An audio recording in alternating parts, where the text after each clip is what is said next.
কাৰ্বান লৈ থকা মানুহক আপোনালোকৰ নিচিনা ড্ৰেছ পিন্ধি থকা কাৰ্বাইন লৈ থকা মানুহক যেতিয়া কোনোবাই গুণ্ডাৰ নাম লৈ পেলাই জোতা দি লাট মাৰে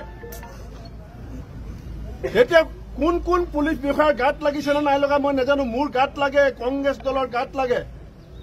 কাৰণ ব্ৰিটিছ পুলিচক খেদি আমি নিজৰ জাতীয় পুলিচক দায়িত্ব দিবৰ কাৰণে কংগ্ৰেছে আন্দোলন কৰিছিলে। ৰকিবুল হুছেইন ডাঙৰীয়া এজন নিৰ্বাচিত প্ৰতিনিধি। তেওঁৰ লগত দুজন খাকী পোছাকত দুটা কাৰ্বাইন দি পেলাই দুজন নিৰাপত্তাৰক্ষী দিয়া হৈছে। নিৰাপত্তাৰক্ষীয়ে খাকী পোছাক পিন্ধি আছে। এজন হোমগাৰ্ড এটা লাঠি লৈ পেলাই যদি এটা বিল্ডিঙৰ গেটত ৰৈ থাকে, সেই বিল্ডিঙত কোনেও বিনা অনুমতিত সোমাবলৈ সাহস কৰিব নালাগিব। সেয়া হৈছে পুলিচৰ শক্তি, সেয়া হৈছে আইনৰ শক্তি। পুলিচ মানে আইন। অসমত যদি গৃহ বিভাগ বন্ধ হৈ যায়, অসমৰ ভৱিষ্যত কি হ'ব? স্বাস্থ্য বিভাগ 10 দিন বন্ধ থাকিলে অসম চলিব। শিক্ষা বিভাগ 10 দিন বন্ধ থাকিলে অসম চলিব। ইলেক্ট্ৰিচিটি 10 দিন বন্ধ থাকিলে অসম চলিব। কিন্তু পুলিচ প্ৰশাসন যদি বন্ধ হৈ যায় অসম কেনেকৈ চলিব? আৰু গণতন্ত্ৰ বিৰোধী সংবিধানে দায়িত্ব দিছে।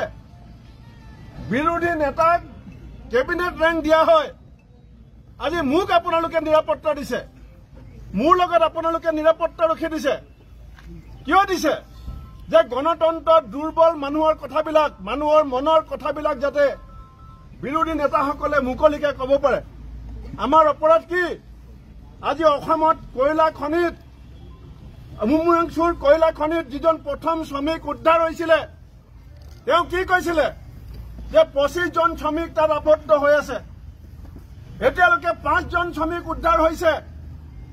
আমাৰ অসমৰ সন্তান 20 জন শ্ৰমিক এতিয়াও অবৈধ কয়লা খনিত আবদ্ধ হৈ পৰি আছে। আজি সেই কথাত কোনো গুৰুত্ব নিদিয়ে। গুৱাহাটীত 5 জনী অসমীয়া গাভৰু ছোৱালী 5 দিনত হত্যা হ'ল। 5 দিনত 5 জনী গাভৰু ছোৱালী নিখোজ হৈছে। চাৰিওফালে এনেকুৱা এটা পৰিস্থিতি হৈছে। এই কথা মই অসম পুলিচক, আজি মই ছুপাৰিণ্টেণ্ডেণ্ট পুলিচ, আমি একেটা পৰিয়াল, আমি সব অসমীয়া, সব অসমৰ। কিন্তু পুলিচক আমাক লাগিব। পুলিচৰ হাতত আমাৰ সকলোৰে ভৱিষ্যত। আজি শিলচৰ টাউনৰ নিৰাপত্তা, শিলচৰৰ প্ৰত্যেকগৰাকী নাগৰিক আমি ৰাতি ভালকে টোপনি যাওঁ। আমি এতিয়া 20 টকীয়া তলা এটা ঘৰত মাৰি পেলাই আমি আমেৰিকালৈ ফুৰিবলৈ যাব পাৰোঁ। কাৰ সাহসত? যে আমাৰ অসমত পুলিচ আছে। মোৰ ঘৰত যদি তলা কোনোবাই ভাঙে, মোৰ অসম পুলিচে বিচাৰ কৰিব। সেয়া হৈছে আমাৰ পুলিচৰ ওপৰত বিশ্বাস। আমি 10 টকীয়া তলা এটা লৈ আমি আমাৰ গোটেই সম্পত্তি এৰি থৈ গুচি যাওঁ। কাৰণ তলাটোৰ লগত পুলিচৰ শক্তি জড়িত আছে, আমাৰ দেশৰ আইন কানুন জড়িত আছে। অকল ৰকিবুল হুছেইনৰ গাত হাত দিয়াৰ কাৰণে আমি ধৰ্ণা দিছো নহয়। আপোনালোকে নিজেই দেখিছে যে এজন খাকী পিন্ধা, তেওঁৰ গাত দুখ কি? যিজন পুলিচে ৰকিবুল হুছেইনক ৰক্ষা কৰিবৰ কাৰণে চেষ্টা কৰিছিলে, চাৰি যাই ব্লেংক ফায়াৰ কৰিছে, তেওঁৰ গাত দুখ কি? তেওঁ যদি ৰকিবুল হুছেইনক বচাব নোৱাৰিলেহেঁতেন, আজি তেওঁ চাকৰি গ'লহেঁতেন। আজি তেওঁ চাকৰি গ'লহেঁতেন। মই ভাবোঁ অসম পুলিচে এই বিষয়টো হাঁহি মাতি লাইটলি ল'ব নালাগে।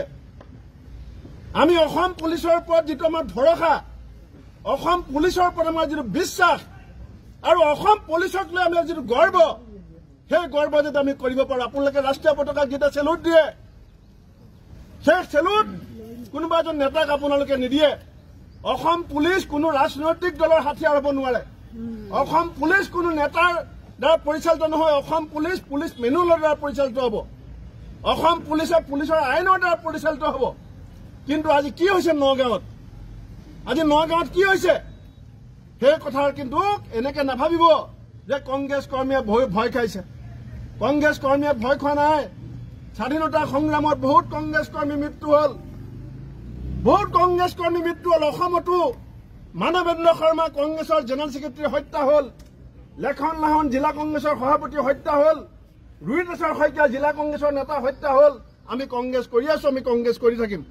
কিন্তু মই অসম পুলিচক আহ্বান জনাম, যে ৰকিবুল হুছেইন ডাঙৰীয়াৰ ওপৰত আক্ৰমণৰ সময়ত যে কাৰ্বাইন হাতত লৈ থকা খাকী পোছাকত গুণ্ডাই যে লাট মাৰিছে জোতা পিন্ধি, এই কথা আপোনালোকে কেনেকৈ সহ্য কৰিব পাৰে?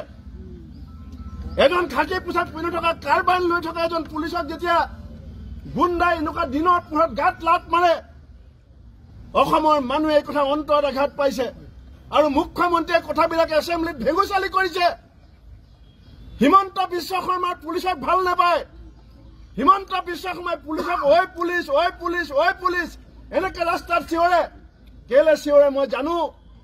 অসমত এনেকুৱা এজন মুখ্যমন্ত্ৰী আছে, যিজন মুখ্যমন্ত্ৰীক এদিন থানাত বশিষ্ঠ থানাৰ পুলিচে ধৰি লৈ গৈছিল আৰু লকআপত ৰাখিছিল। অসমৰ ডিজিপি ডাঙৰীয়াক মই ইয়াৰ পৰা আহ্বান জনাইছো, খাকী পোছাকত লাট মৰা সেই গুণ্ডাক আপোনালোকে দৃষ্টান্তমূলক শাস্তি দিয়ক, যাতে ভৱিষ্যতৰ দিনত খাকী পোছাকত লাট মৰা নহয়, আঙুলি লগাবৰ কাৰণে ভয় কৰে। আমি ভয় কৰোঁ পুলিচক। আমি এই কাৰণে পুলিচক ভয় কৰোঁ যে আমি আইনক সন্মান কৰোঁ। আজি আপোনালোকে বাধা দিছে, আমি বহি দিছো, আমি বহি দিম। কংগ্ৰেছ আমি আপোনালোকৰ লগত যুঁজিবলৈ অহা নাই, কিন্তু আমি চিন্তাত পৰিছো যে খাকী পোছাকত যদি মানুহে বাটে পথে লঠিয়াবলৈ হয়, অসমৰ ভৱিষ্যত কেনেকুৱা হ'ব? আমি জংগল ৰাজ বিচাৰো নেকি? আপোনালোকৰ ল'ৰা ছোৱালী অসমত ডাঙৰ হ'ব, আপোনালোকৰ নাতি পুতি অসমত ডাঙৰ হ'ব। আমি কোনে বিচাৰো যে অসম পশ্চিমবংগ হওক, অসম বিহাৰ হওক, অসম ত্ৰিপুৰা হওক? আমি ত্ৰিপুৰাৰ ঘটনা দেখিলে ঘিণ কৰোঁ। ত্ৰিপুৰাত সদায় ইলেকশ্যনত মাৰপিট হয়, গুলিয়াগুলি হয়। পশ্চিমবংগত ইলেকশ্যনত মাৰপিট হয়, গুলিয়াগুলি হয়। আজিলৈকে 70 বছৰীয়া স্বাধীনতাৰ ইতিহাসত অসমত এনেকুৱা পৰিস্থিতি হোৱা নাই। সেইকাৰণে মই অসম পুলিচক আজি এই কথা আমি অসম জুৰি কৈছো যে পুলিচৰ আত্মসন্মান স্বাভিমান আমাৰো দায়িত্ব, আপোনাৰো দায়িত্ব। এইখন অসম মোৰো অসম, আপোনাৰো অসম। এই অসমৰ ভৱিষ্যত শান্তি শৃংখলা বৰ্তাই ৰাখিবৰ কাৰণে আপোনালোকে পুলিচৰ যি নৈতিক দায়িত্ব, পুলিচৰ যি আইনী দায়িত্ব, এই আপোনালোকে পালন কৰক। এনেকুৱা পৰিস্থিতি হ'ব যে আমি নিজক সুৰক্ষা দিবৰ কাৰণে আপোনালোকৰ ওপৰত যদি ভৰসা হেৰুৱাই পেলোৱাওঁ, আত্মপক্ষ সমৰ্থনত কৰিবলৈ যাওঁতে অসমত এখন জংগল ৰাজ সৃষ্টি হ'ব। সেই কাম আমি কোনো নিবিচাৰো। এই কথাখিনি আপোনালোকে গুৰুত্ব সহকাৰে লৈ আপোনালোকে ডিজিপি ডাঙৰীয়াকো আমাৰ বক্তব্যৰ সম্পৰ্কত কথা পাতি এই যিবিলাক মানুহে খাকী পোছাকত লাট মাৰিছে, ধেমালি কথা নেকি? AK-47ত কিমানটা গুলি থাকে? ইমান গুলি থকাৰ পাছত যদি লাট মাৰিব পাৰে, সি কিমান ডাঙৰ গুণ্ডা?